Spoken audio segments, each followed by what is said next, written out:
皆さんこんにちは、ガジェログです。今回はこちらのタブレットをご紹介いたします。アビドパッドの A90 というね、新しい Android タブレットをご紹介いたします。こちらはアビドパッド様からご提供いただいたものになります。このアビドパッド、あんまり聞き慣れないメーカーかもしれませんが、このブランドの名前の由来っていうのは、アビドっていうのは熱心なという意味を持って、ユーザーに最高品質の製品を革新的なテクノロジーで提供したいという思いを込めて、この名称が付けられたようです。ということでね、意気込みがすごいんですけども、実際どんな感じなのかね、これからスペックのご紹介、そして開封し外観を見ていきたいと思います。加えて動作感や画質、また音質ですね、もろもろ含めましてレビューしていきたいと思います。というわけで本日も行ってみましょう。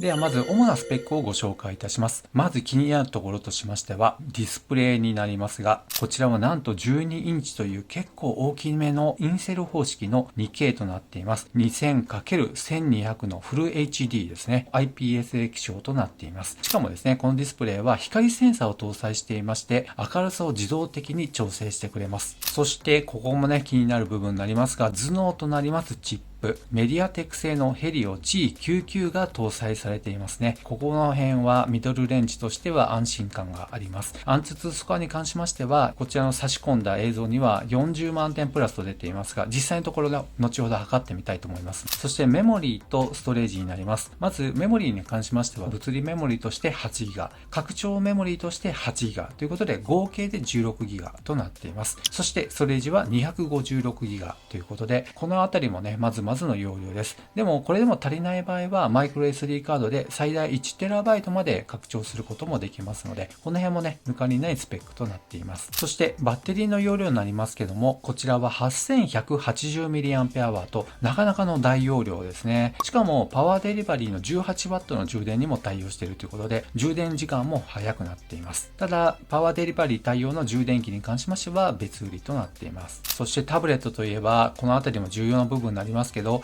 スピーカーはなんと4つ搭載されていまして、クワッドスピーカーとなっています。この辺のね、音質に関しましても後ほどね、しっかりレビューしていきたいと思います。またカメラになりますけども、リアカメラは1300万画素、フロントカメラは800万画素となっています。そしてね、4G LTE にも対応しているということで、しっかりね、SIM スロットがついています。ですので、通話に対応していますし、しかも屋外でもしっかり通信することができます。そしてタブレットで動画閲覧される方も非常に多いと思いますが、なんとワイドバインは L1 に対応しています。ここはね、いいですね。ということでね、主なスペックをご紹介しましたが、この後開封していきたいと思います。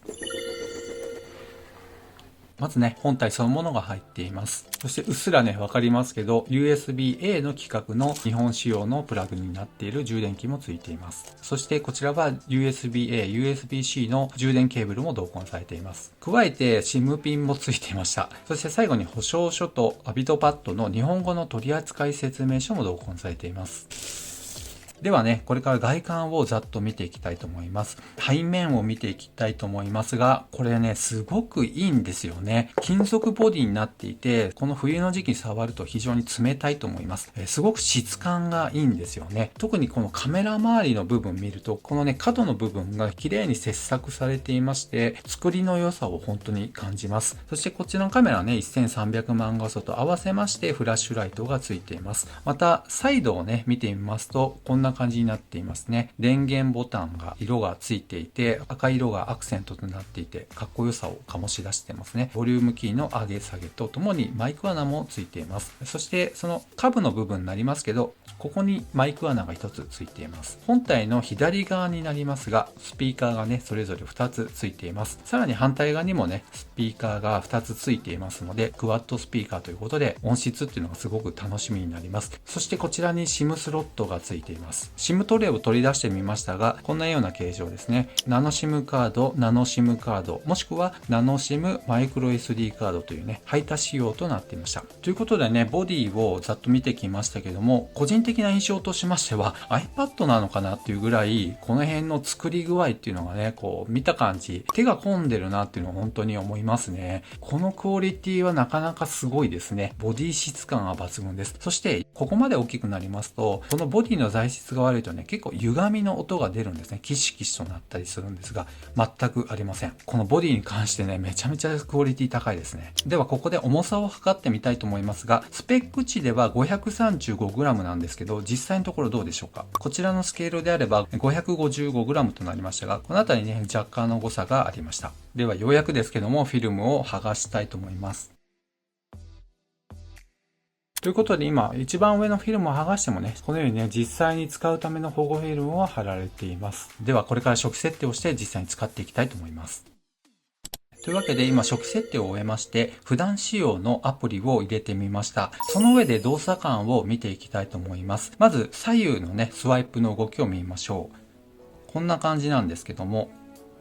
いかがでしょうか。めちゃめちゃサクサクと動いてくれます。そして左側にある Google のディスカバーになりますが、どうでしょうか。若干ね、カクつきましたね。しかしながら遅いなっていうのはありません。さらに読み込んでみますと、見出しを読みながらであれば全く問題ない動作感ですね。そして上から下にスワイプしますと、このように通知が出てきますがね、非常にサクサクと動いてくれますね。そして自動調光機能がついていますので、ここはね、今この明るさの適切な明るさになっているわけですけども、手動でもね、このように明るくすることができます。そしてこのやっぱりサイズ感、すごくいいですね。ワイドな感じがありまして、ちょっとやっぱり大きいなっていうのを本当に思います。では、これからアプリをいろいろ動かしてみて、動作感を見ていきたいと思います。まずね、Google マップを使って動作感見ていきたいと思いますが、おなじみとなります東京ディズニーランドの上空を見ていきたいと思いますが、この指の動きに合わせまして追従してきてくれますね。このような動きもしっかり動いてくれています。そして航空写真に切り替えてみたいと思いますけども、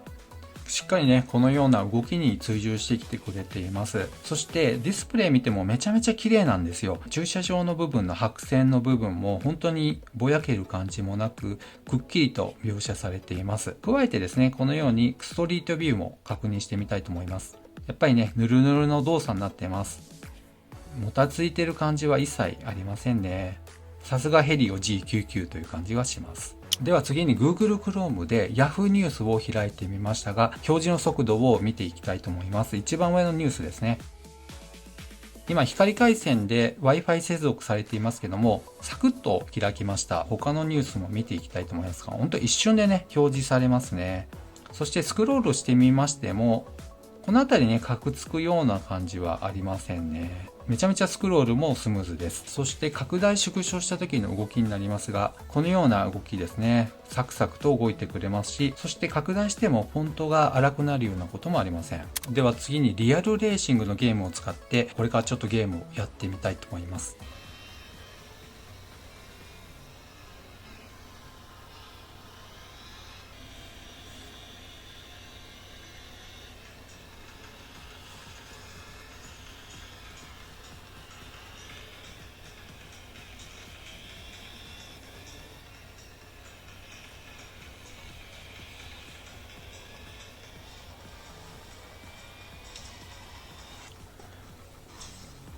はい。ということでね、今ゲームやってみましたけども、本当にね、動きがすごくスムーズで、自分のね、実際の動かした通りに動作してくれています。で、しかもこの幅がですね、車のハンドルの幅ぐらいの感じがあって、実際に運転してるような感覚っていうのもありますね。で、しかもね、この画質見ていただきますと、めちゃめちゃクオリティ高いですね。走ったところのタイヤの跡ですね。で、しかも、この車のボディに風景が反射している感じもあったりとか、すごくね、リアリティっていうのが高いですね。やっぱりヘリオ G99 ぐらいのパワーがありますと、この辺の描写っていうのもすごいですね。プレイステーション並みの画質というのはあるんじゃないかなと思います。トヨタのカムリになりますけど、実際に運転してみましたけど、めちゃめちゃ面白かったです。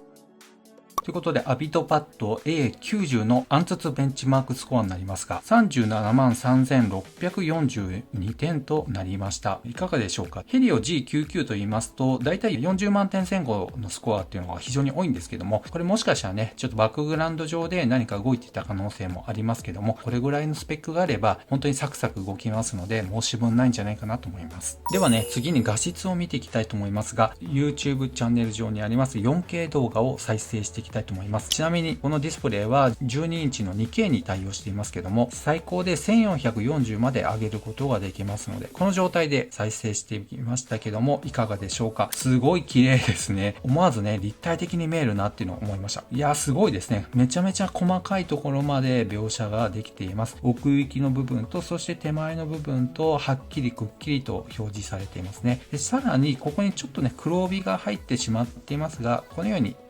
しますと画面に合わせて拡大することができるので、ぴったりの画質を楽しむことができます。すごい迫力がありますね。で、さらにね、このように橋の下をドローンで通過していますけども、この液晶はすごく立体的に感じます。平面な感じがあんまりないですね。今ね、斜めからちょっと見ているんですけど、それでもすごく立体的に見えますね。そしてね、山の風景になってきましたが、雲の描写、細かいところから濃いところまではっきりと描写されています。また氷河になってきましたね。この山の稜線の部分すごいですね。このブルーの部分と山の部分、すごく迫力がありますね。そしてこのようなね、牧草地になりますが、グリーンの部分の深みのあるところと、こういうね、明るい部分とのコントラストも非常に美しいです。ではこの後にね、サウンドがどんな感じなのか、音質を見ていきたいと思います。ではこれからですね、音質がどんな感じなのか、ノーコピーライトサウンズの YouTube チャンネルを使いまして、実際に音を流してみたいと思います。これから30秒ほど流しますので、ぜひお聞きいただければと思います。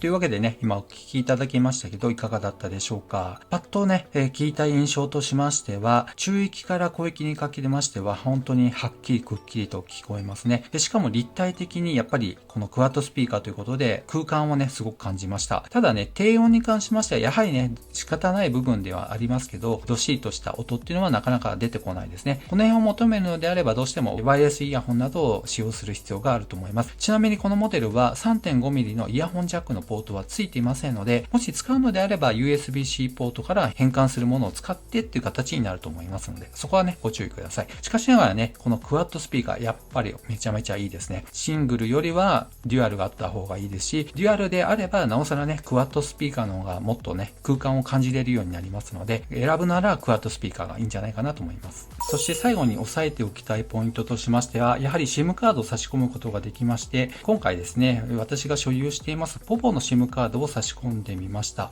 その結果になりますけども、差し込んだだけでボルテ 4G という形でアンテナが立ちましたね。そしてここを見ていただきますと KDDI モバイルデータがオンになって、しかもボルテも推奨のところがね、オンになっています。ちなみに APN の設定は POVO のサイトを見ていただきますと、APN 設定の通りに入力していただければ、ちゃんと通話とデータ通信もできるようになると思います。ではね、今電話をかけてみましたけども、どうでしょう。来ましたね。ガジログから電話がかかっていっていることがわかりますので、ちゃんとね、通話にも対応しています。